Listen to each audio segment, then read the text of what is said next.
अस्सलामु अलैकुम वरहमतुल्लाहि वबरकातुह। नहमदुल्लाहल अज़ीम व नऊज़ु बिल्लाहि मिन शुरूरि अनफुसिना मन यहदिल्लाहु फला मुदिल्ल लहु व मन युद्लिल फला हादिय लहु व नशहदु अन ला इलाहा इल्लल्लाह व अशहदु अन्ना मुहम्मदन अब्दुहु व रसूलुहु। क़ाल अल्लाहु तबारक व तआला क़ुल या इबादियल्लज़ीना अस्रफ़ू अला अन्फुसिहिम ला तक़नतू मिन रहमतिल्लाह इन्नल्लाह यग़फ़िरुज़्ज़ुनूब जमीआ इन्नल्लाह गफ़ूरुर रहीम। वक़ाल नबीना रसूलुल्लाहि सल्लल्लाहु अलैहि वसल्लम कुल्लु बनी आदम ख़त्ताऊन व खैरु ख़त्ताईन अत-तव्वाबून औ कमा क़ाल ரசூலுல்லாஹி ஸல்லல்லாஹு அலைஹி வஸல்லம்.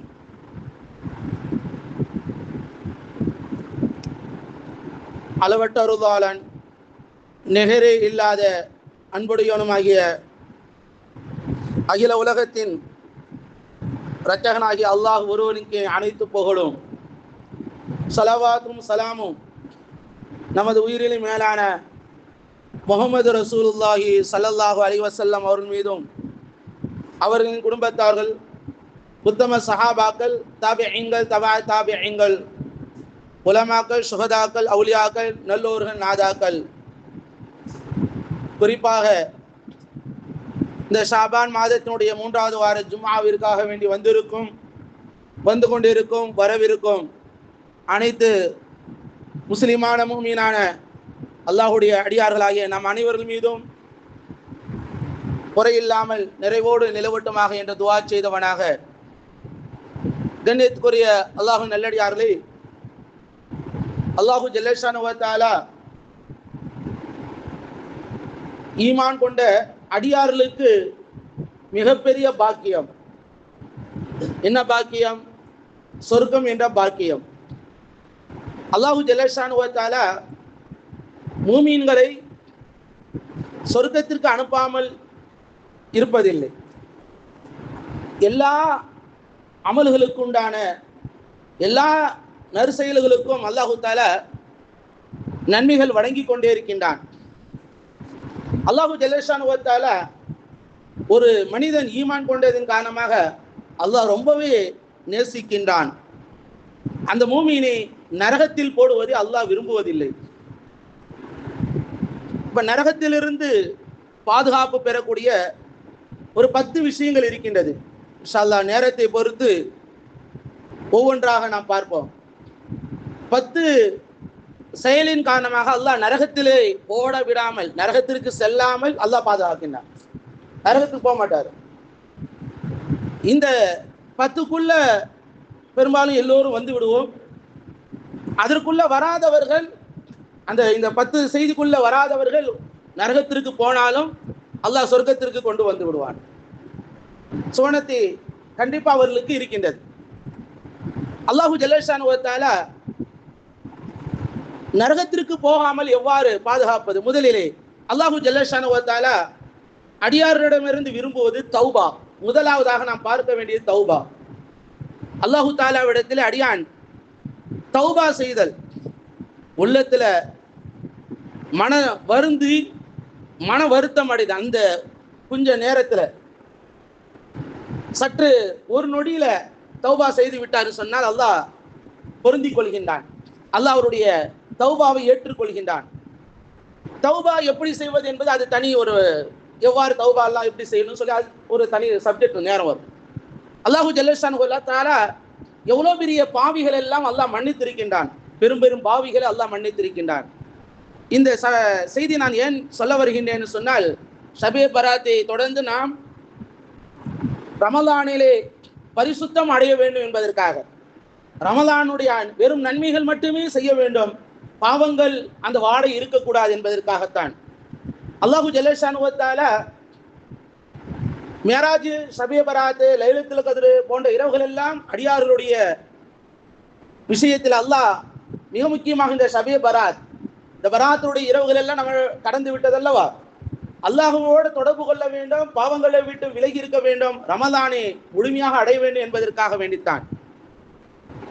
அல்லாஹு ஜல்லஷானு வ தஆலா எத்தனையோ நல்லடியார்கள், நபிமார்கள் அனைவர்களும் மாசூமானவர்கள், பாவங்களை விட்டும் பரிசுத்தமாக்கப்பட்டவர்கள். பாவங்களோடு அவர்களை அல்லாஹு தஆலா நபியாக யாரையும் ஆக்குவதில்லை.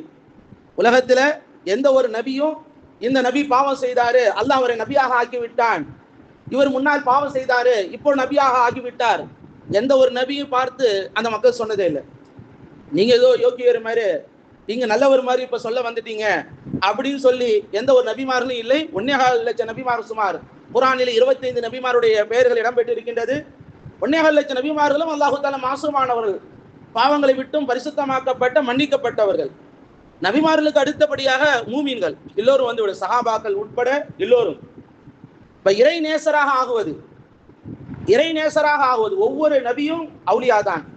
ஒவ்வொரு நபியும் குல்லு நபியின் அவுலியாவும் குல்லு அவுலியா லா நபிய, எல்லா நபிமார்களும் இறை தன்மை உடையவர்கள். அவுலியா என்று சொன்ன நம்ம நினைச்சிடும் பெரிய பெரிய மகான்கள் என்று நினைக்க வேண்டாம். நாமும் அவுலியாக ஆகிவிடலாம். நாமும் சாதாரண மனிதர்கள் கூட இறை நேசராக ஆகலாம்.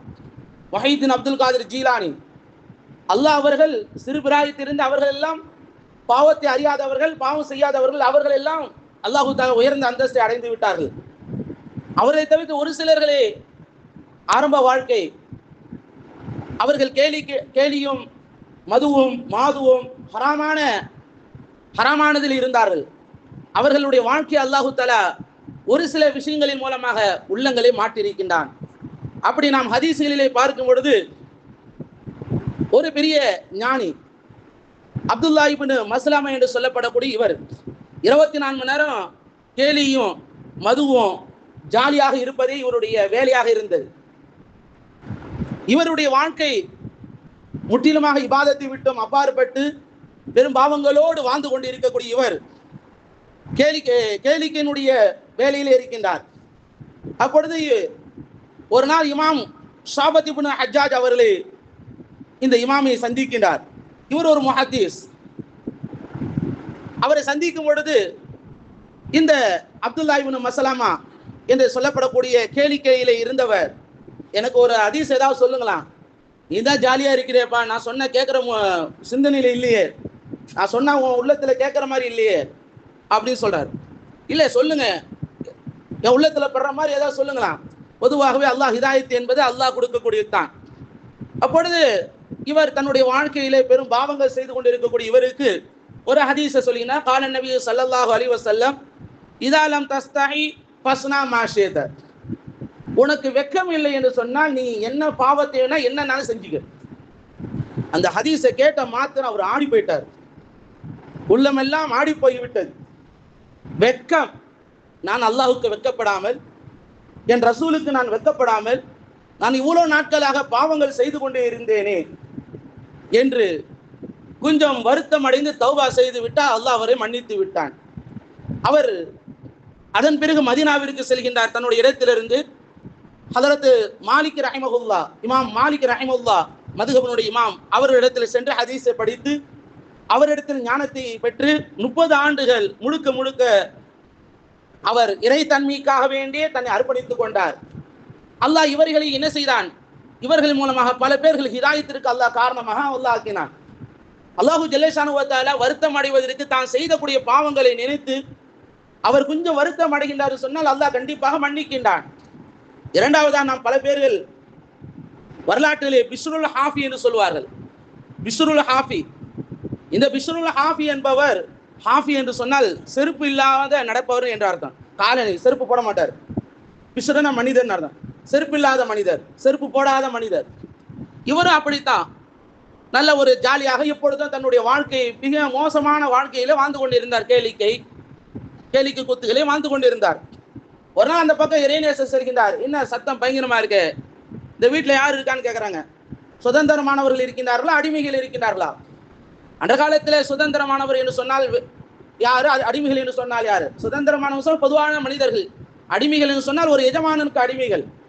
ஆனா இவர் அந்த அர்த்தத்தில் கேட்கவில்லை. இந்த இறைநேசர் சுதந்திரமானவர் என்று சொன்னால் பாவங்கள் செய்யக்கூடியவர் அர்த்தம். சுதந்திரம் யாருக்கும் கட்டுப்படாதவர் என்ற அர்த்தம்.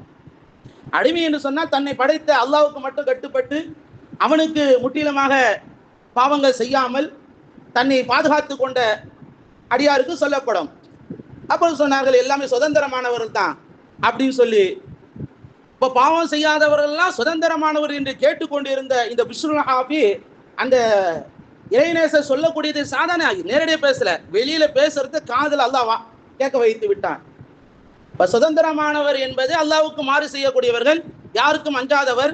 ரசூலுல்லாஹி ஸல்லல்லாஹு அலைஹி வஸல்லம் சொன்னார் அல்லவா, அத்துன்யா சிஜ்னுல் மூமின் வ ஜன்னத்துல் காஃபிர். இந்த உலகம் என்பது மூமின்களுக்கு சிறைச்சாலை. மூமின் எப்படினாலும் வாழலாம் என்பது வாழ்க்கை கிடையாது. ஒரு சிறைச்சாலைக்குள்ள எவ்வாறு வாழ வேண்டும், ஒரு கட்டுப்பாடு, ஒரு கட்டமைப்பு, அவர் நினைத்ததெல்லாம் சாப்பிட முடியாது, இதுதான் வாழ்க்கை என்பதை ரசூலுல்லாஹி ஸல்லல்லாஹு அலைஹி வஸல்லம் சொல்கிறார். உடனே அவர் இந்த வார்த்தை கேட்ட மாத்திரம் அங்கிலிருந்து வெளியிருந்து ஓடி வருகின்றார். ஓடி வந்த உடனே அந்த இறைனை சந்தித்து, எனக்காக மன்னிப்பு அல்லாஹ்விடத்தில் கேளுங்கள், நான் இதுவரை பாவங்கள் செய்து கொண்டிருந்தேன், என்னை மன்னிக்க வேண்டும் என்று அல்லாஹ்விடத்திலே தௌபா செய்யுங்கள் என்று அந்த இறைநேசரத்தில் கேட்கின்றார். அவர் வரும்பொழுது செருப்பு இல்லாம வந்ததின் காரணமாக அன்று முதல் மரணிக்கும் வரைக்கும் செருப்பே அணியவில்லை. எதை கொண்டு அல்லாஹ் நான் வேகமாக வந்தேனோ, எனவே அந்த செருப்பு எனக்கு வேண்டாம் என்ற ஒரு சிந்தனையிலே அவர் தன்னுடைய வாழ்க்கை முழுக்க, வாழ்நாள் முழுக்க செருப்பே அணியவில்லை. முழுக்க முழுக்க எப்படி இருந்தார், இறைநேசத்திலே வாழ்ந்து கொண்டிருந்தார், அல்லாஹுக்காகவே வாழ்ந்தார், அல்லாஹுக்காகவே தன்னை அர்ப்பணித்துக் கொண்டார். கணியத்துக்குரிய அல்லாஹ் நல்லடியாரே, அல்லாஹு ஜல்லஷானு வ தஆலா யாரை எந்த நேரத்தில் மன்னிப்பான் என்று தெரியாது. அல்லாஹு ஜல்லஷானு வ தஆலா யாருக்கு எந்த நேரத்தில் ஹிதாயத்தை காட்டுவான் என்றும் தெரியாது. பொதுவாகவே பாவம் செய்யக்கூடியவர்களை நாம் இவர் மோசமானவர் பாவம் செய்கின்றார் என்று நினைக்க கூடாது. பனி இஸ்ராயீல ஒரு மனிதர் இருந்தார், அவர் பேர் கிஃப்லி என்று சொல்லப்படும். இவர் எப்பொழுதும் விபச்சாரத்தில் அதிகம் அதிலே அடிக்டாக இருந்தார். அவருக்கு விபச்சாரம், எந்த பெண்களை பார்த்தாலும் அந்த பெண்ணோடு காசு கொடுத்து என்ன செய்வார், விபச்சாரம் செய்வார். அப்போ ஒரு நாள் ஒரு பெண்மணி, அல்லாஹ்வுக்கு அஞ்சிக்கொள், இந்த தவறு நீ செஞ்சுட்டே இருக்க, இதுக்கு ஒரு எல்லையை முடிவே இல்லையா உனக்கு, எனவே இறைவன் உன்னை படைத்து இறைவனுக்கு பயந்து கொள்ள சொன்ன வார்த்தை அவர் அப்படியே மாற்றி விட்டது. அவருடைய இல்லத்திற்கு முன்னால் ஆதா கிஃபுலுன் குஃபிர, இந்த கிஃபுல மன்னிக்கப்பட்டவர் என்ற வாசகம் எழுதியிருக்கின்றது. மக்கள் எல்லாம் அவரை பற்றி எப்படியெல்லாம் நினைத்து கொண்டோம், இவரை மன்னித்து விட்டானா.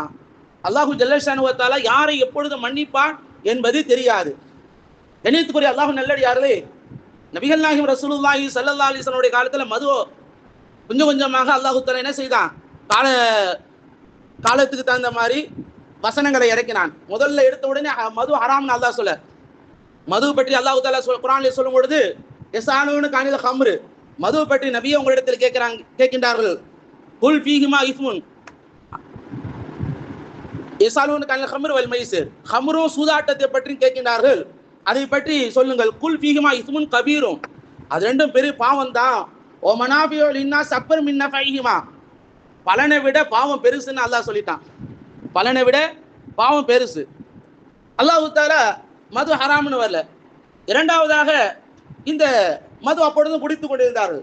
இரண்டாவது தொழுகையில் இருக்கும் பொழுது மது தொழுகைக்கு வந்தாலும் குடித்து கொண்டிருந்தார்கள். யா அய்யுஹல்லதீன ஆமனூ லா தக்ரபு ஸலாத்த வ அன்தும் சுகாரா, போதையில் இருக்கும்போது தொழுகைக்கு வராதுன்னு அல்லாஹ் சொல்லிட்டான். போதையில் இருக்கும் பொழுது தொழுகைக்கு வராதீர்கள். மது அப்பதான் ரெண்டா, தொழுகையில் இபாதத்தில் இருக்கும்போது, நல்ல காரியங்கள் இருக்கும்போது குடிக்க கூடாது. இப்ப கூடுமா கூடாதா, கெட்டதுன்னு சொல்லிட்டான் அல்லாஹ். தொழுகைக்கு வரக்கூடாதுன்னு அல்லாஹ் சொல்லிட்டான், கெட்டதுன்னு சொல்லிட்டான். மூன்றாவதா அல்லாஹு தஆலா இன்னமல் ஹம்ரு வல் மைசிர் வல் அன்சாப் வல் அஸ்லாம் ரிஜ்ஸும் மின் அமலி ஷைத்தான், மது மாது சூது எல்லாமே என்னது, ஷைத்தானுடைய வேலை என்று அல்லாஹ் தஆலா சொல்லிவிட்டான். இந்த வசனம் வந்த பிறகு ஒரு சஹாபி, அந்த சஹாபி மது குடித்து கொண்டு இருந்தார். ஒரு முறை இல்லை, ரெண்டு முறையில். ஒரு முறை குடித்தாலும் கசையடி, ஒரு முறை அவருக்கு கசையடி வழங்கப்பட்டது. இப்படியாக ஒவ்வொரு முறை அவருக்கு கசையடி வழங்கப்பட்டு கொண்டே இருக்கின்றது. 49 தடவை அவருக்கு மது குடித்தார், கசையடி வழங்கப்பட்டது. 50வது தடவையும் குடித்தார். அந்த நேரத்தில் அவருக்கு கசையடி குடிக்கும் பொழுது இன்னொரு சஹாபி, இவரை அல்லாஹ் இன்னும் கேவலப்படுத்திட்டோம், இந்த ஆளு திருந்தே மாட்டானா, இவர் திருந்தே மாட்டாரா, இவருக்கு நல்ல புத்தி வராதா, என்ன மனுஷன் இவர் அப்படின்னு சொல்லி திட்டிக் கொண்டு இருக்கின்றார். ரசூலுல்லாஹி ஸல்லல்லாஹு அலைஹி வஸல்லம் பார்த்து, இவரை திட்ட வேண்டாம், இவர் அதற்கான தண்டனை பெறுகின்றார், இவருடைய உள்ளத்தில் அல்லாஹுடைய ரசூலை பற்றியும் ஆழமான பிரியம் இருக்கிறது, இவர் இன்றைக்கு இல்லாவிட்டாலும் என்றைக்கு திருந்து விடுவார் என்று ரசூலுல்லாஹி ஸல்லல்லாஹு அலைஹி வஸல்லம் அவர்கள் கூறுகின்றார்கள். கண்ணியத்துக்குரிய அல்லாஹ் நல்லடியார்களே, பாவங்கள் செய்யக்கூடியவர்களை கண்டு அவர்களுக்கு உபதேசிக்க வேண்டுமே தவிர, நல்ல வார்த்தைகளை சொல்ல வேண்டுமே தவிர, சாபமிடக்கூடாது, திட்டக்கூடாது. அவர்களுக்காக வேண்டி துவா செய்ய வேண்டும். இஸ்லாமிய நாடாக இருந்தால் தண்டனை வழங்கப்படும். அதில் அந்த சஹாபி அடிக்ட் ஆகிட்டார். அதிலே அவர் தங்களுடைய அந்த பாவத்தில் மூழ்கி விட்டார். எனவே மூழ்கியவர் அதிலிருந்து திருத்துவது என்பது சாதாரண விஷயம் அல்ல. அன்பால் திருத்த வேண்டும், முயற்சி செய்ய வேண்டும், துவா செய்ய வேண்டும். கண்ணியத்துக்குரிய அல்லாஹ் நல்லடியார்களே, அல்லாஹு ஜல்லஷானு வ தஆலா அடியாருடைய விஷயத்திலே பாவங்களை இல்லாமல் ஆக்க வேண்டும் என்பதைத்தான் அல்லாஹ் நாடுகின்றான். அவர் பாவங்கள் இல்லாமல் சொர்க்கத்திற்கு நுழைய வேண்டும். இரண்டாவது, பாவங்களை காரணமாக அவரை நரகத்திலே போட்டுவிடக் கூடாது என்பதுதான் அல்லாஹுடைய மூமின்களுக்கு அல்லாஹு தஆலா அவரிடத்தில் விரும்புகின்றான். இரண்டாவதாக தௌபாவுடைய சில விஷயங்கள். இரண்டாவதாக இஸ்திக்ஃபார், பாவம் மன்னிப்பு அல்லாஹ்விடத்தில் கேட்குதல். பாவங்கள் செய்து கொண்டிருக்கும் பொழுது ஒரு மனிதர் அல்லாஹ்வை நினைக்காமல் இருந்து விட்டார். அவர் திடீரென அல்லாஹ் முகஃபில்லி, யா அல்லாஹ் என்னை மன்னிச்சிரு. அந்த கொஞ்ச நேரத்தில் அவர் அல்லாஹ் மன்னிச்சிருன்னு கேட்டுட்டாரு. பாவங்களை வாழ்க்கை முழுக்க பாவங்கள் செய்து கொண்டிருந்தார். யா அல்லாஹ் என்னை மன்னிச்சிருன்னு சொல்லி அந்த நேரத்தில் இறந்து விட்டார் சொன்னா அவர் நரகத்திற்கு போக மாட்டார். அந்த வார்த்தை வருவதுதான் சாதாரணமானதல்ல.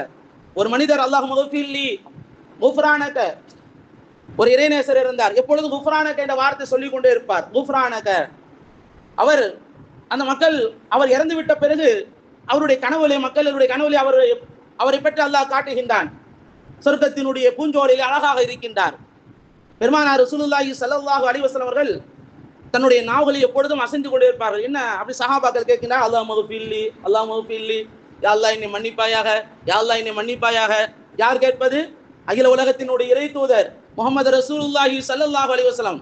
இன்னா ஃபதஹனா லக ஃபதஹ் முபீனா லியக்ஃபிரக அல்லாஹ் மா தகத்தம் மின் தம்பிக மா தஅக்கர. நபியே, உங்களுடைய முன்பின் எல்லா பாவத்தையும் மன்னிச்சிட்டுன்னு சொல்லி அல்லாஹ் சொல்றான். எல்லா பாவத்தையும் நான் மன்னிச்சிட்டேன்னு சொன்ன ரப்பு அந்த நபியினுடைய வார்த்தையிலிருந்து எப்பொழுதும் நாவிலிருந்து உதடுகள் அசைந்து கொண்டே இருக்கின்றது.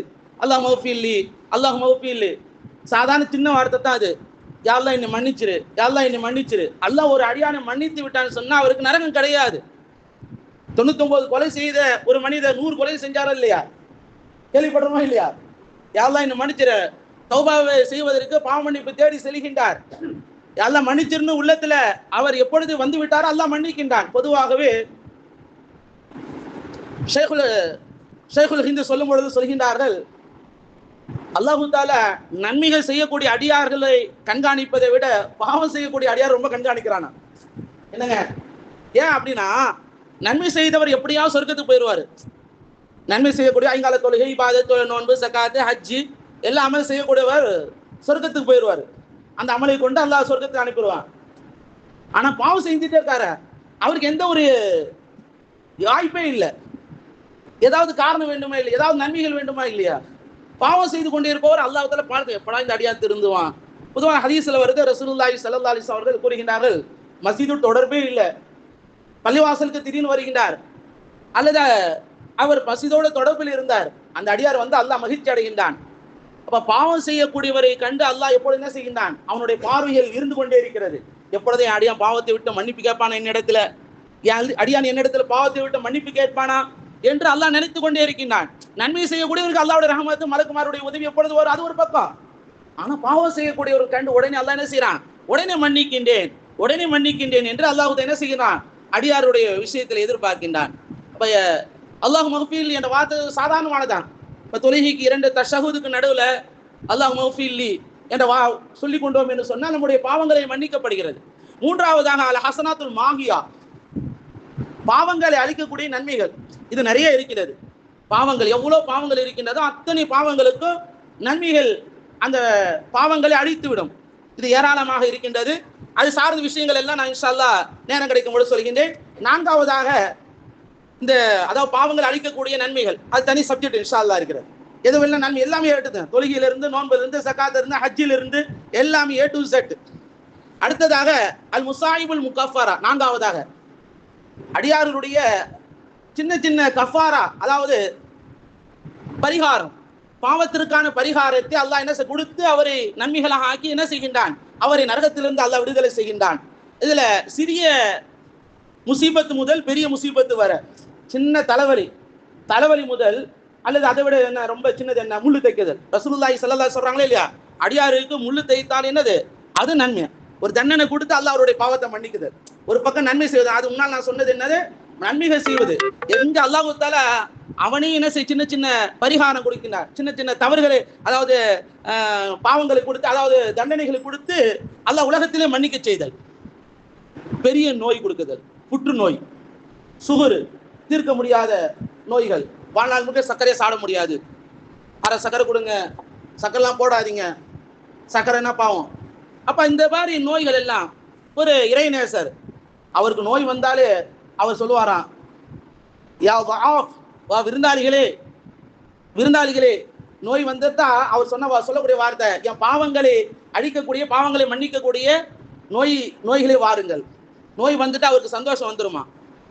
நோய் எப்பெல்லாம் வருமோ அப்பெல்லாம் இந்த வார்த்தை கொண்டு அவர் சந்தோஷப்படுவார். ஏன் என்று சொன்னால் அல்லாஹு தஆலா நோய்களின் மூலமா அல்லாஹ் பாவங்களை மன்னிக்கின்றான். அது ஜுரமாக இருந்தாலும் சரி, அது எந்த நோயாக இருந்தாலும் சரி, வயிற்று வலியாக இருந்தாலும் சரி, எல்லா நோய்களை கொண்டு அல்லாஹ் பாவங்களை மன்னிக்கின்றான். இதை விட கூடுதல் சொல்லட்டுமா, திடீர்னு நம்ம ஒரு பொருள் காணாம போயிடும், எங்க வச்சிருக்கோம்னு வச்சுங்க, எங்காச்சும் வச்சிருப்பான், கொஞ்சம் அந்த பதட்டம் இருக்கே இல்லையா, அந்த பதறமே இல்லையா, ஏதோ காசு இங்கே தான் வச்சு, எங்க போச்சு, ஜோப்ல தான் இருக்கும், கொஞ்சம் தேடுவோம், இங்கடா போனை காணுங்க தான் வச்சோம் அப்படின்னு கொஞ்சம் பதட்டம் படவுமே இல்லையா. அந்த பதட்டத்துக்கு நன்மை அல்லாஹ் தரான். சுப்ஹானல்லாஹ். வெறும் நன்மை மட்டும் இல்லைங்க, பாவங்களை அடித்து அல்லாஹ் நன்மை தரான், பாவங்களை போக்குறான். அல்லாஹு ஜல்லஷானு வ தஆலா பதற்றத்திற்கு நன்மைகள் தருவதாக இருந்தால் இதுதான் ரப்புல் ஆலமீனுடைய மிகப்பெரிய கருணையாக இருக்கின்றது. அல்லாஹு தஆலா ஒரு மூமின் ஒரு மரணத்தை கேட்கிறார், வருத்தம் அடைகின்றார், அதற்கு நன்மை இருக்கின்றது. இன்னா லில்லாஹி சொல்கின்றார், ஒரு மௌத்தினுடைய செய்தி கேட்கின்றார், அதற்கு நன்மை இருக்கின்றது. அவருக்கு ஏற்படக்கூடிய அனைத்து முசீபத்துகளுக்கும் அல்லாஹ் நன்மைகளை வாரி வாரி கொடுக்கின்றான். அடுத்ததாக ரசூலுல்லாஹி ஸல்லல்லாஹு அலைஹி வஸல்லம் 5வது ஷஃபாத். நபி ஸல்லல்லாஹு அலைஹி வஸல்லம் அவர்கள் நரகத்திற்கு என்று முடிவு செய்யப்பட்டவர்கள். அல்லாஹு ஜல்லஷானு வ தஆலா உலகத்திலே பாவங்களை, பல பேருடைய பாவங்களை மன்னிப்பான். நோய்களை கொண்டு, நோய் சித்திரவதை ரொம்ப அனுபவித்து அந்த நோயிலே கொண்டு அவர் என்ன செய்யறான், அல்லாஹ் தான் அவர்களை மரணிக்க செய்கின்றான். பொதுவாகவே இமாம்கள் சொல்லக்கூடிய ஒரு ஒட்டுமொத்த ஹதீஸினுடைய, அல்லாஹ் தஆலா திடீர் மரணத்தை விட்டு அல்லாஹ் இடத்துல பாதுகாப்பு தேட வேண்டும். எனக்கு திடீர்னு மரணம் வரக்கூட நான் என்ன செய்யணும், அல்லாஹ் இடத்துல துவா கேட்கணும். ஏன் என்று சொன்னா, திடீர் மரணம் வந்து விட்டு சொன்னா நம்ம பாவங்களுக்காக வேண்டி வருத்தம் அடைய மாட்டோம். அந்த பாவங்களுக்காக வேண்டி கையேந்தி துவா கேட்காமல் இருந்து விடுவோம். கொஞ்ச நாட்கள் நோய்களை இருந்து கொண்டு அப்புறம் மரணம் அடைவது இருக்கின்றது அல்லவா, அவருடைய பாவங்களை கஃபாரா, அந்த பாவங்களுக்கு பரிகாரமாக இருக்கின்றது. அல்லாஹ் தஆலா இது ஒரு சில அடியார்களுக்கு அல்லாஹ் வழங்கக்கூடிய ஒரு பாக்கியம்.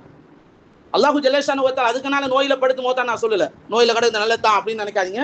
அல்லாஹ் பாவங்கள் இல்லாமல் இருக்க வேண்டும் என்பதுதான் நம்முடைய அனைத்து அமல்களும். பாவங்களே இருக்கக்கூடாது, அப்படி பாவம் செய்தாலும் அல்லாஹ் மன்னிக்கின்றான்.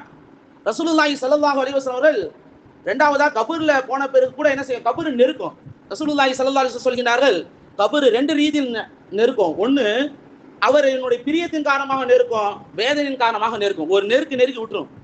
அப்படிதான் சாது பின் முஆத் பராத்திரோல சொன்னல, அவரு ஒரு தண்டனையாக இருந்தது. அதற்கு பிறகு தண்டனை இருக்கிறதா என்று சொன்னால் தண்டனை இல்லை.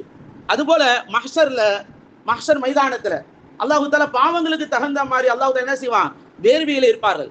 ரொம்ப பாவம் செய்தவர்கள் நெற்றி வரைக்கும், உடல் முழுக்க வேர்வையில் இருப்பார்கள். சிலர்கள் நெஞ்சு வரைக்கும், சிலர்கள் வயிறு வரைக்கும், சிலர்கள் தொடை வரைக்கும், சிலர்கள் கீழ் கால் வரைக்கும் இருக்கும், கணுக்கால் வரைக்கும் இருக்கும் வேர்வைகளில் அவர்கள் வேதனை செய்யப்படுவார்கள். அதன் பிறகு அவர்களுக்கு தண்டனை இருக்காது என்று ரசூலுல்லாஹி ஸல்லல்லாஹு அலைஹி வஸல்லம் அவர்கள் கூறுகின்றார்கள்.